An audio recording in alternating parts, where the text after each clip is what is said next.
That is where their authentic voice lives. Young women, I have noticed, will speak in breathy or very quiet or very girlish voices. And when we start to unpack that a little bit, and I'm also not a psychologist, we talk about what the voice they have and use now probably goes back to their childhoods, where those voices worked well for them in whatever their family situation was, in whatever their school situation was, or romantic partner situation was.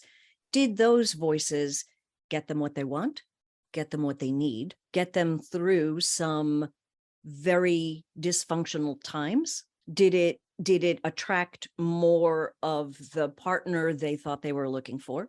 Okay, it's not authentic. So my job is to just show them where to tap into that authentic voice. This is Unconditioning, Discovering the Voice Within, with Whitney Ann Jenkins. Hello, and welcome to the 51st episode of Unconditioning, Discovering the Voice Within, where I bring on guests and we talk about the inner authentic voice and the challenges and the rewards that come from following it.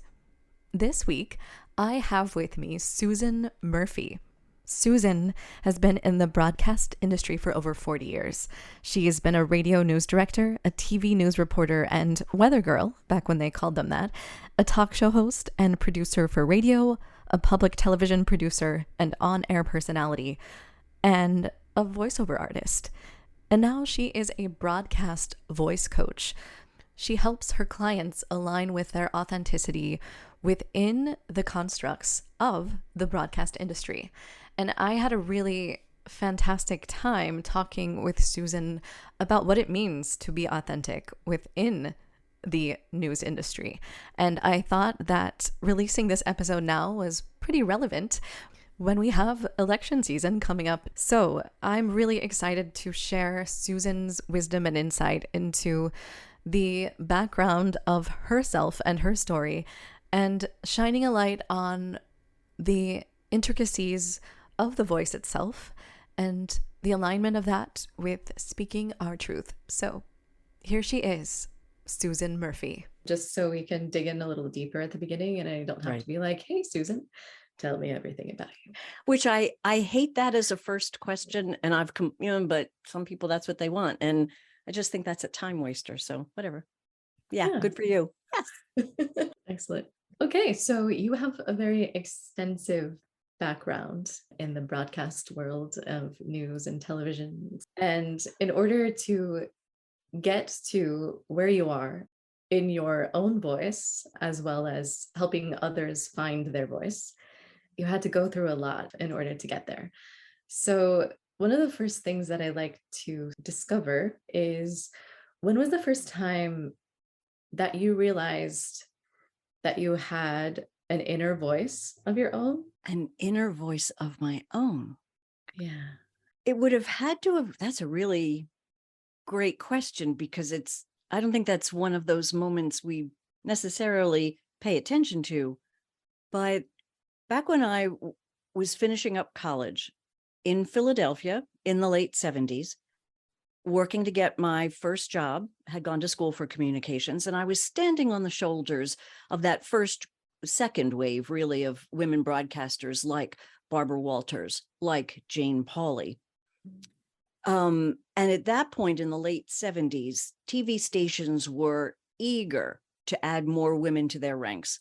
So finding a job was actually pretty easy back then. And my first TV job was in West Palm Beach, Florida.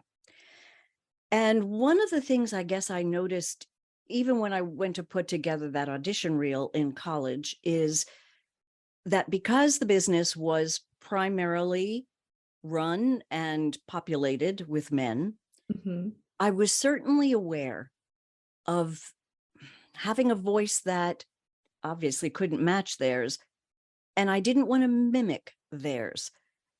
But I was conscious of speaking in a lower range, not in some degree forcing my voice lower to just sort of look more authoritative or more camera worthy, whatever. My initial training and first love is radio. So in radio, you're always just encouraged to use a rich, bold voice, and that I could do. But when you add all the layers of television, it makes it that much harder. So I was aware in college that my voice could, should, might be lower to make it in this industry. I didn't really have a very high voice to begin with, but I was conscious of it, say around the age of 19, and graduated college at 20 and had my first TV job at 21. Oh, okay. Mhm. So I imagine over your span of time that you must have seen a lot of changes within that industry as far as authenticity goes, even, and remaining in that. Yes. Authenticity. Where shall we even start? Because in the early days, it wasn't so much about authenticity. It was, just getting the news product on the air. But I will say, in the late 70s, early 80s, there was the change from very formal Walter Cronkite, middle, what's it called? Middle American sort of writing and that formal voice to something more conversational. So they weren't stressing authenticity. We were stressing conversational.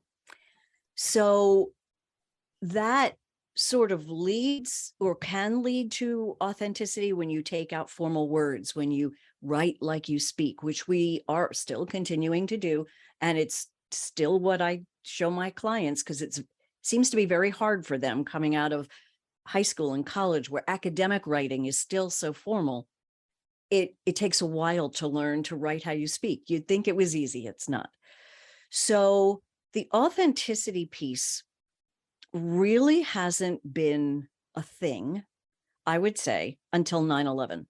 When 9/11 happened, it tore down, I should pardon the expression, and I don't mean to be flippant, it tore down a lot of walls in many areas with regard to politics, with regard to journalism, with regard to foreign relations, that the United States could be attacked on its own soil, just uprooted and overturned everything we knew about everything. So I think journalism after 9/11 became much more in tune to some degree to the human emotional toll and connection that big news stories like that certainly did, but then it got translated even into the smaller ones. And of course, what were the smaller, and they're not smaller, but what were the other ones to come after that? Oh, school shootings, the rise in violence, the rise in the environmental destruction that we're all looking at. So it's really only been in the last 20 years that authenticity has been very important in getting out through radio news, through TV news, and now especially through podcasting. Yeah. So at what point in your career did you feel like you were able to connect your inner voice with your external, like, spoken voice and feel confident and aligned in that? Right. In our business, in the news business, that can't happen until you connect with the copy you wrote, until you look at the story you developed and remember that that's not words on a page. You're telling someone's story. And so your writing and your tone have to match the writing or the tone of the story. So I think I picked up on that early on in radio news, because we didn't have the pictures to go along with it. And I, to this day, still tell my TV clients, pretend you don't have those pictures. Write to spark humanity, write to spark the pictures in your brain, write to spark the emotion tied to it. The pictures will take care of themselves, but it's how you bring the story across that's important. And many young journalists think, because they were taught in J school or whatever, that, oh, I can't be biased. I can't be part of the story. I can't show that I'm taking sides. Well, come on, if you're doing a story about a mother who just lost a daughter in a drive-by shooting, are there sides to be taken there? I don't think so. Yes, in certain political stories, in certain forums, okay, being right down the middle is a good idea, but not in most news stories, to be perfectly honest with you. We do have to be careful of trigger words and words that are not neutral. With regard, certainly with regard to the Roe v. Wade decision, with regard to gun violence, even with regard to politics, you have to be careful about the words you choose so that you're not showing bias. So once you've done that, but particularly in emotional stories about people, what's the news about? People. Right. You really have to connect to the copy, and then hopefully that brings out an authentic version of your voice. But let me tell you, not a lot of people in my business can connect to it, because particularly for anchors, as they're looking at copy that's rolling up in front of them that they may have read, they may not have read, they probably didn't write, it might have been changed on them, there's talking in their ear, that it's being an anchor is so much harder than it looks. They're just lucky to get from one end of the sentence to the other. Right. So a lot of times anchors have trouble with the connection because of all the other things that go on in anchoring. And for the longest time, that was acceptable through the 80s and into the 90s, as long as you read it right and it's moving and flowing and you got the stories, and it was all about, if it bleeds, it leads, and let's get all these things in. Didn't matter how you did it. Didn't matter that there was often not a shred of humanity in your voice. You were just getting through it. And that leads to what I call singing the news, where the cadence is the same from an anchor or reporter, whether they're doing a St. Patrick's Day story or an explosion at a gas factory. I mean, yeah. So again, 9/11 taught us that has to stop. And that's why mental health issues are becoming so important in a newsroom. 30 years ago, that wasn't a thing. I mean, yeah, we all covered tough stories, but it's not like it was years ago. And I'm very aware of that with the people I coach, that their experience is far different from mine just because of what news, and I put that in quotes, has become. Yeah. Are there any protocols in place for any kind of mental health self-care when you were at the workplace? No, not when I was. Oh, heavens, no. That it was, you got to tough it out. You just, suck it up, don't cry. Right. Walter Cronkite cried on television when John F. Kennedy was shot. But the last big story I covered on the air was the Challenger explosion in 1986, whenever that was, 2 or 3. And you just hold it together. You just learn to hold it together. And then most of us just tried to bury it. The constant bombardment of the visuals, the constant rereading of the stories every time you did it, and you rewrote it and you did it a different way. And then we just buried it. You can't do that anymore. I think, again, 9/11 taught us that too. You just can't. You have to come to terms with it. You have to connect to it and to do it in a really appropriate way. It has to affect you. I worked with some reporters in Louisville who had to cover, young reporters who covered tornado earlier this year. People were killed, children, entire neighborhoods flattened. And they all went out and they did a great job. But kind of like being in war, you're a little shell-shocked and you get the job done and okay, I'm doing great stories, whatever. And then you come back and now you're not in a neighborhood that's destroyed and you are back to your regular life. And I would advise these reporters to take some time, get a massage, spend extra time treating yourself well, extra cup of tea, extra time with friends, whatever it would take to remind you that you are safe. Yeah, I hadn't really thought of it that way before. And thinking of it, everyone has different traumas and triggers, and some of them we're not even aware of. So those could creep in very easily. Yeah. It's, again, it is just so much harder now than it was 30 years ago. Some stations now do offer through their employee workplace programs free counseling that they'll pay for, some visits to a psychologist to talk it out. They do realize that it takes a toll, Yeah. along with the hours that most people in our industry work. Like everybody else, we're as shorthanded as every industry, and people are working 6 days and 12-hour days, and it's not good for them. That is fascinating to connect those things, because it's really a service to humanity, and it's not really looked at in that way, I feel like. But it is what gets most people into the business. Oh, sure, there are some who think it's glamorous and they're getting into it just to be on TV. But no, you are so right in calling it a service. We're Yeah. the people who go to those burned out buildings. We're the people who will stand with that grieving mother. We're the people who will shine light into stories that you wouldn't have the opportunity to discover yourself if it weren't for us.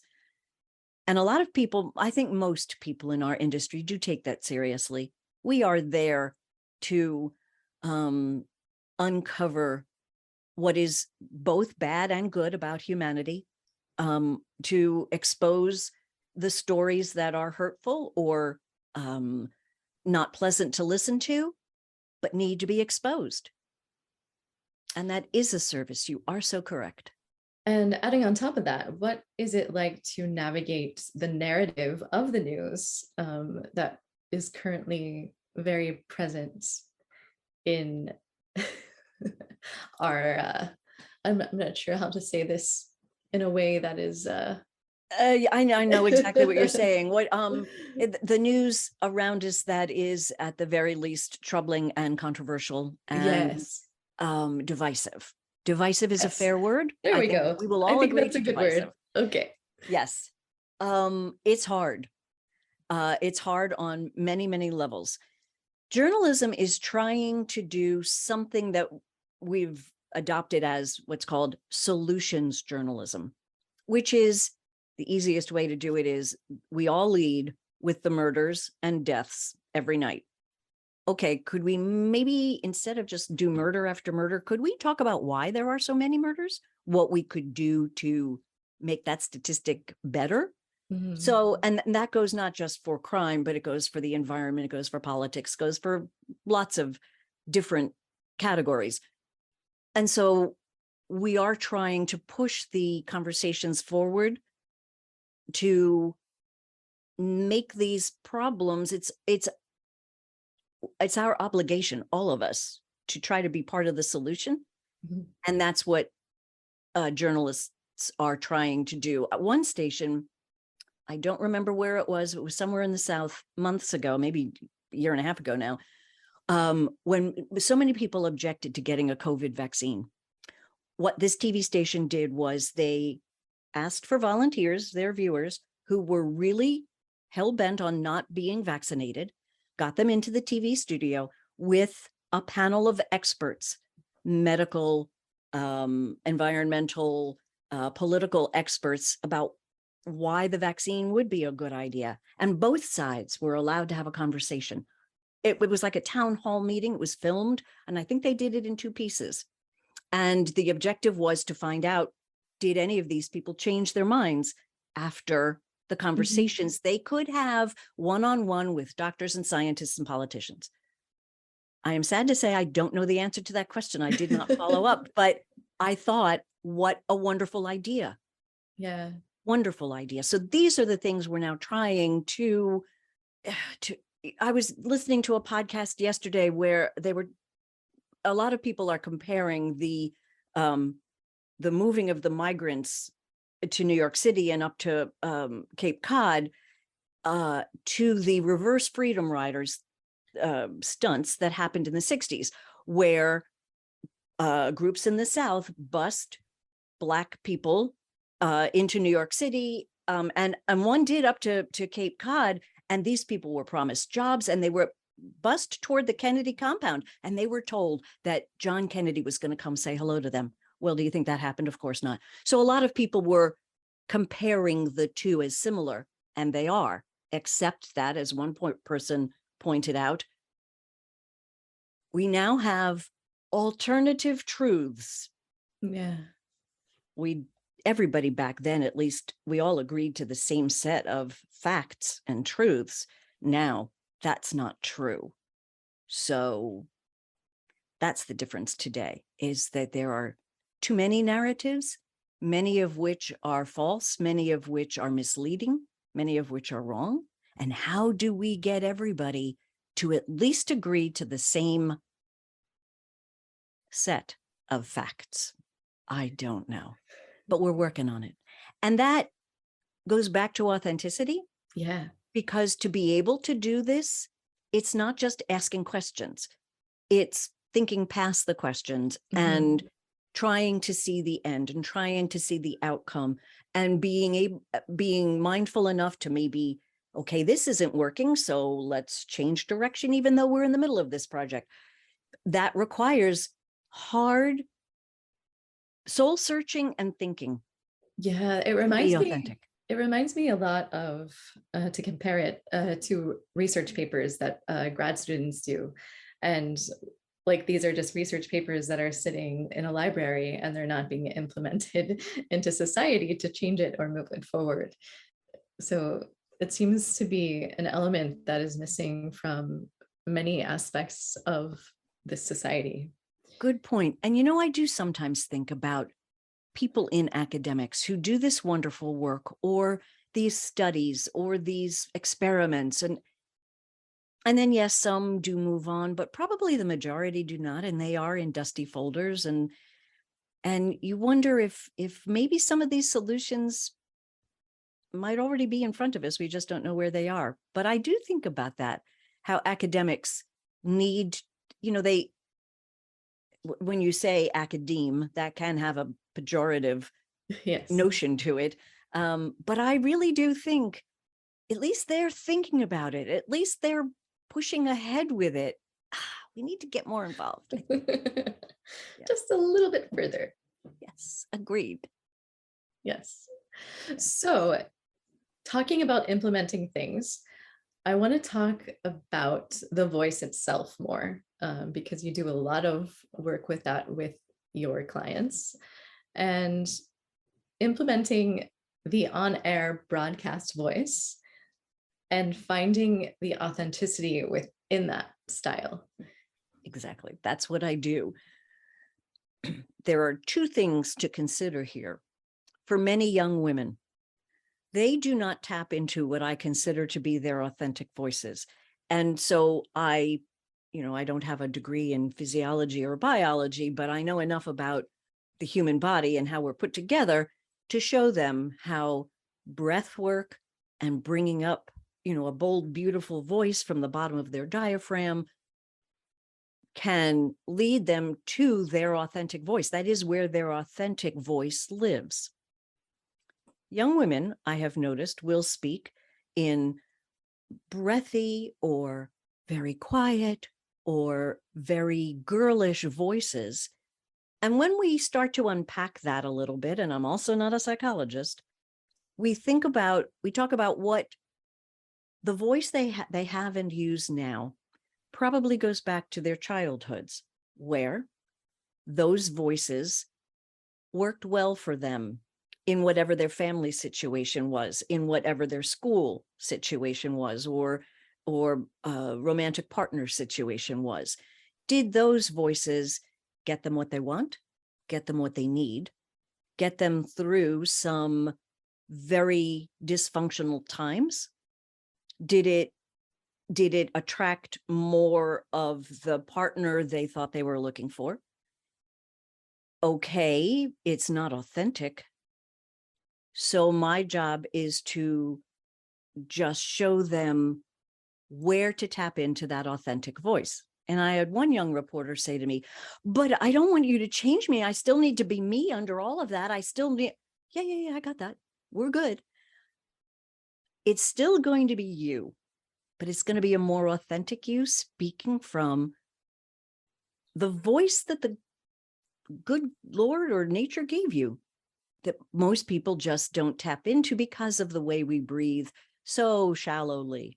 Yeah. So when I show them little things like drop your shoulders, sink your weight into the chair, relax everything except that muscle that is known as your diaphragm, your gut. You live in your gut. You trust your gut. As a reporter, of course you do. And then just to start telling your story from that authentic voice.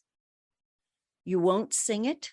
You won't sound false. You won't, you'll do it in the most pleasant voice so that me, the listener, viewer, will enjoy it the most. That's why I started this business. I'd be flipping around channels and I would look at reporters, young reporters doing a pretty good job. Now they're MMJs, multimedia journalists, and they generally have to do the filming as well as the writing, as well as the tracking of the story. There's very few of them are reporters who go out with photographers. A lot of them do it all. That's hard. And it cuts into the quality of everything you do. Mm-hmm. So when I can show them how that storytelling is so enriched by, yes, be you, but come up from that beautiful voice, not only does their on-air work improve, but there have been women who have come to me with tears in their eyes, who have made the decision that they are going to speak from their authentic voices all the time, in the newsroom, in front of their boss, in front of their partners, in front of their children. And they've said to me how healing it is. Did not see that coming when I started this business. And that's what I do for a lot of young women. For young men, it's a kind of different problem. They're already born with the testosterone and Adam's apple and generally lower voice for the most part. They get it into their heads what a reporter or anchor should sound like, what a sports reporter needs to sound like. And once we dispel that myth, no, it's not what somebody should sound like. It's what you sound like. Well, the sense of relief from all of them is amazing to watch. And then they just grow in confidence. They blossom, the women too. That authentic voice first they have to give themselves permission to use the voice. And then once they do, they can step into arenas they used to be somewhat fearful of, right? I'm sure you find that. Yeah, absolutely. I like, so you're making sort of, I don't know if the speaking voice is considered external, but it definitely is when it's released. True. But taking the physical and implementing it into like the groundedness and alignment. Yes, well put. And I do teach them breath work, and we practice the breath work. It's a combination of yogic breathing, what I learned from a singing teacher when you and I both you have a much better theater background than I did. I mean, I just did regional theater and high school theater, whatever. And I was cast in Footloose as one of the mothers. Well, you always put me in the chorus. You always give me a couple of lines. Wait, I'm going to be one of the mothers. And that means I sing a duet. What? Hello. So I took what I call triage singing lessons and worked with a marvelous teacher. What's the expression? When the student is ready, the teacher appears. Oh, yes, yes. She taught me so much about voice for singing that translates so beautifully for speaking. So I've made up my own little recipe, so to speak, to practice the breath so that I can help my reporters and anchors. I call it getting into the zone.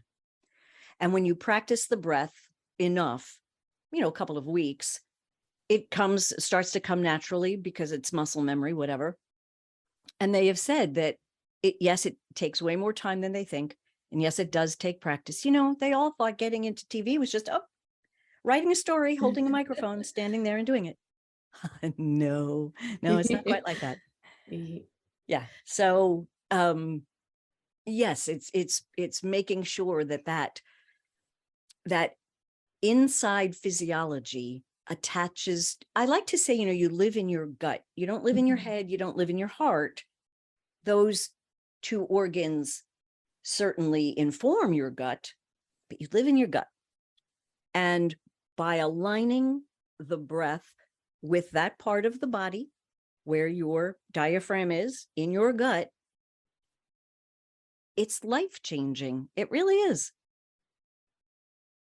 Yes. And I can imagine to be on set in front of a camera, to have like the things scrolling and anxiety coming up, that the breath is very important to be like tapped into and grounded into. Right. It's not like we memorize lines. We don't become a character. We don't. And we don't do the same thing every day for 6 months. It changes day to day. You need a whole set of skills to go do a sports story versus, weather versus the grieving mother story. So we have to access authenticity and realism differently every single day. And we can't really practice it. Yeah. It's not a character. Yeah. You got to be in the moment of it. Yeah. But I love doing it. I love being able to make differences in their lives. They make better choices as a writer. I'm very famous for saying, write it like a 5th grader, deliver it like a college professor. Again, going back to that formal writing that they did for their SAT college entrance exams and papers, whatever. They cannot break that habit. So really just simple, beautiful words, almost like the words of a play, the conversation, because I remind them that being a reporter, you are in conversation with your viewer. No, you don't get applause. You don't get eye contact. You don't get any sort of feedback, but you do have to remember they're there. Right. So tell them that story as they deserve to have it told to them. You've worked all day on this story and you have to boil it down to 1:50. That's the standard length for a reporter package, 1:50. And you've worked all day on it. Yes. And storytelling is a way that we digest and understand and dissect our society. And so it's very important to actually, I've always known that it's called a story, but I haven't really thought about it in that way until right now. Keep talking. Yeah. Because the entertainment industry, movies and TV, we learn by watching other people and putting ourselves in that situation, or becoming really intimate with a character that we might not identify with specifically, but sometimes the more intimate someone gets with their vulnerability, the more we connect. Very true. Reporters have a tough time doing that. You're right about the vulnerability. To cover a lot of the stories that we do, to cover them well, you do have to be vulnerable. Now, I'm not talking about going out to the animal shelter and, showing all those cute puppies and, oh, come adopt a dog. There are other ways to tell that story through, we've all seen the TikTok videos and the reels of those heartbreaking stories of the foster fails and how these dogs were saved. Or it's so important that reporters learn to be vulnerable, and they're not. It comes at a cost.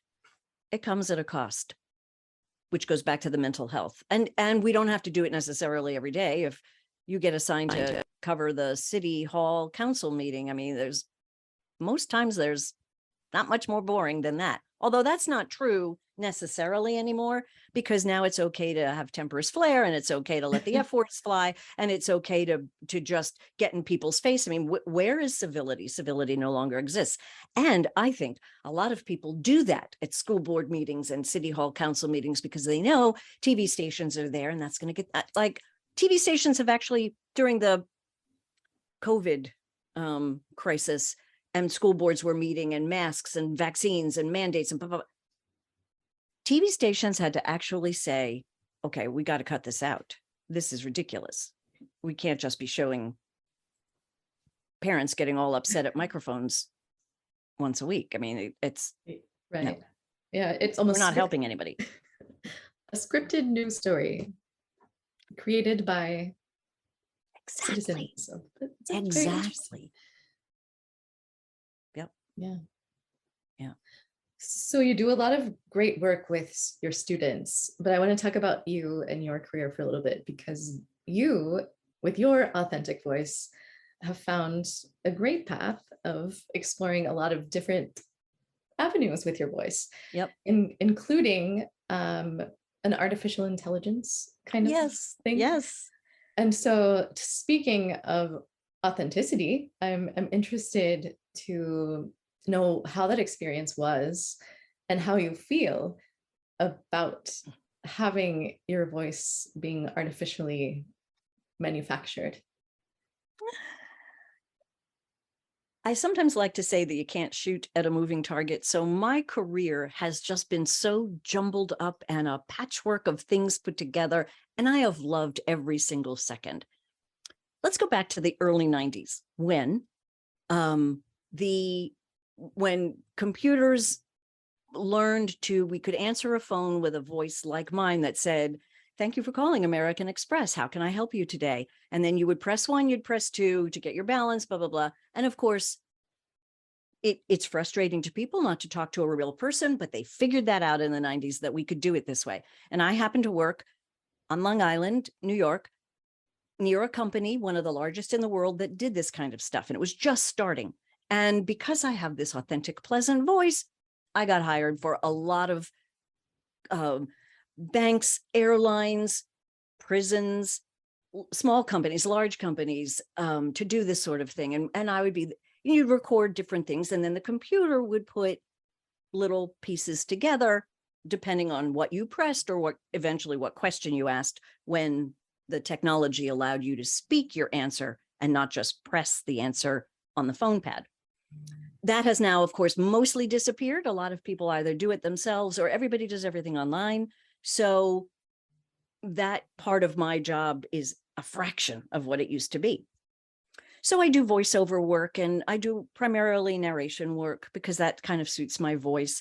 I generally don't do characters. I've booked an occasional commercial in my time, but not a lot. I've got this warm, trusting, older sounding voice. And my voice has sounded like this since I'm like 24. But this artificial intelligence thing has come along.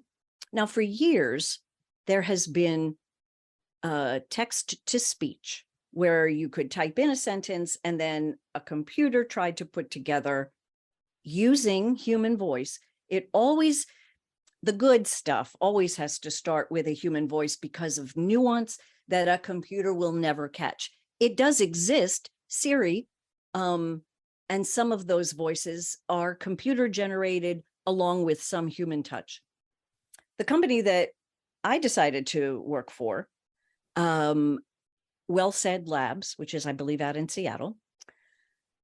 First of all, you have to be very ethical if you're going to use artificial intelligence voices such as mine, where we recorded hours, and I do mean hours, of various paragraphs and phrases.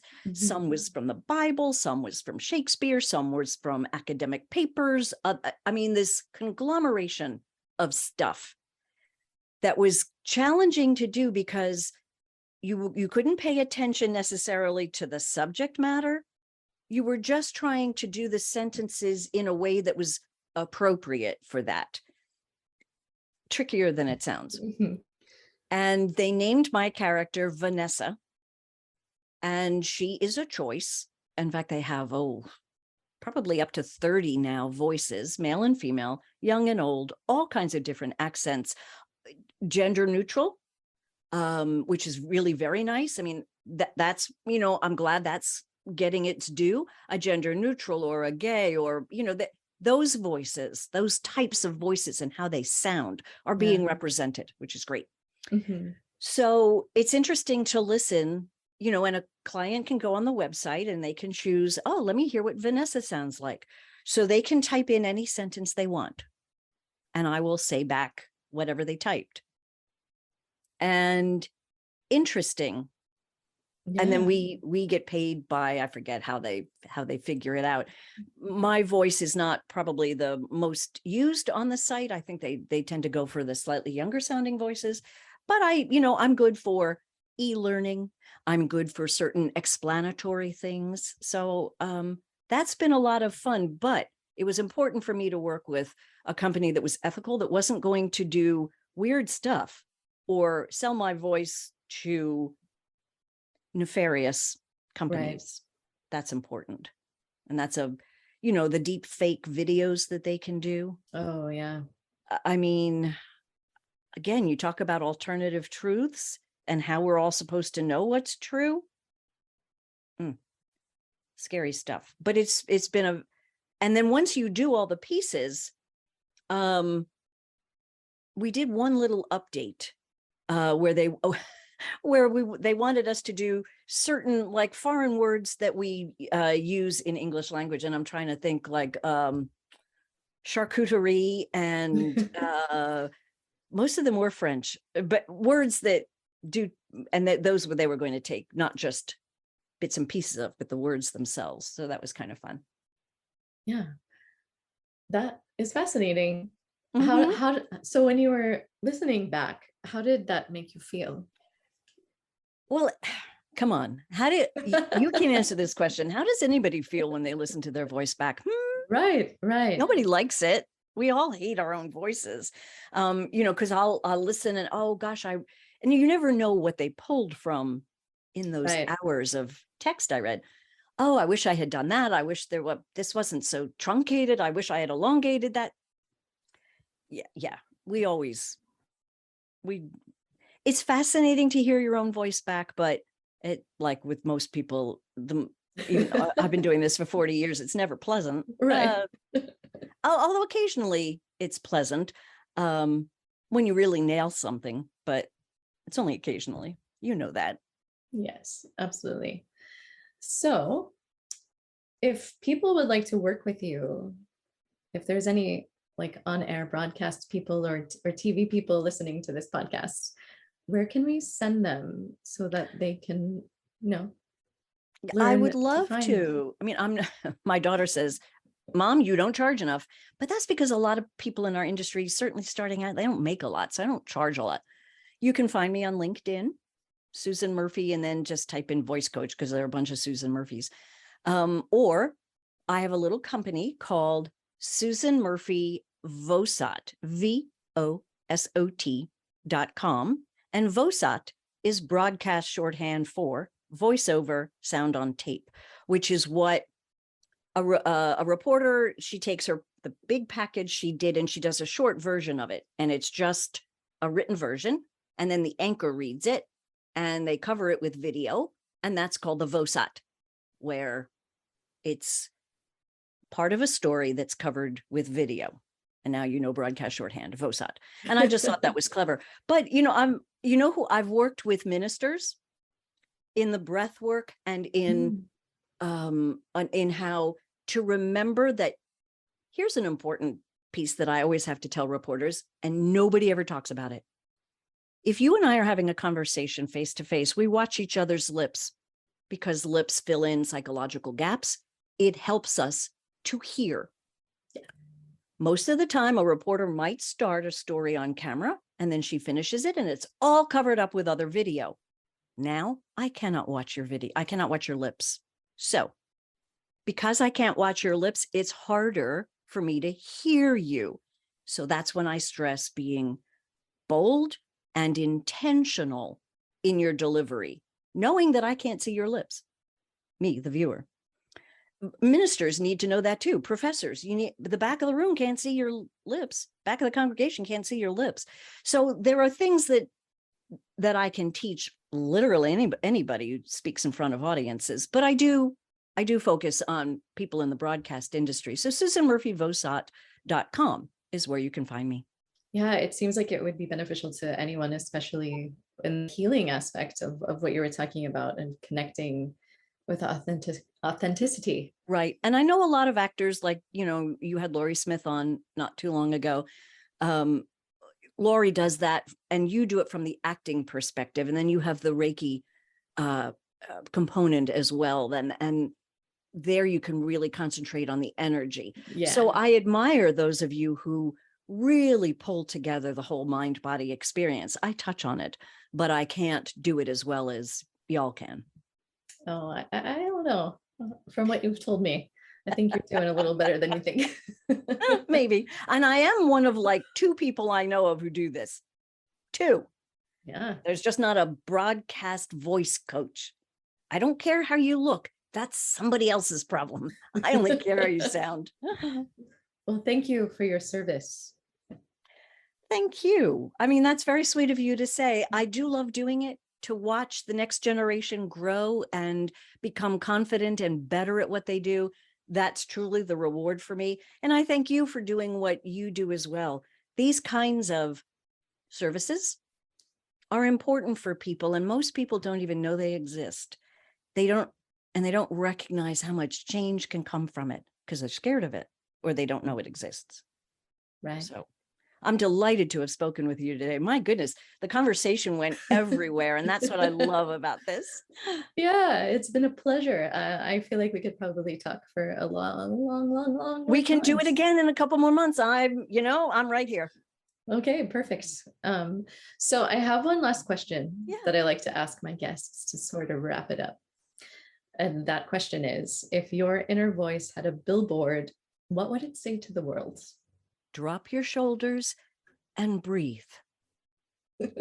That's what it would say. Yep. Because that's what I'm always reminding people. The drop your shoulders thing was something I had learned from the singing coach. Yeah. It's a part of your body that we never think of that would have to do with the tone and pitch of your voice. But if you're tense from shoulders up, everything is tense and your pitch is going to rise and you're probably going to fly away. Lower the shoulders, breathe, and you're halfway there. Mm-hmm. All right. I love it. We get t-shirts made. Great idea. I love it. Yes. Thank you so much for joining me this week. If you're listening and you like what you hear, please consider subscribing and rating this podcast, as it really helps get this podcast out to other people who might be interested in hearing it but don't know about it yet. And also, if you'd like to contact me or reach me, you can reach me at unconditioningpodcast@gmail.com or unconditioningpodcast on Instagram. Thank you so much. And until next time, stay tuned in to you.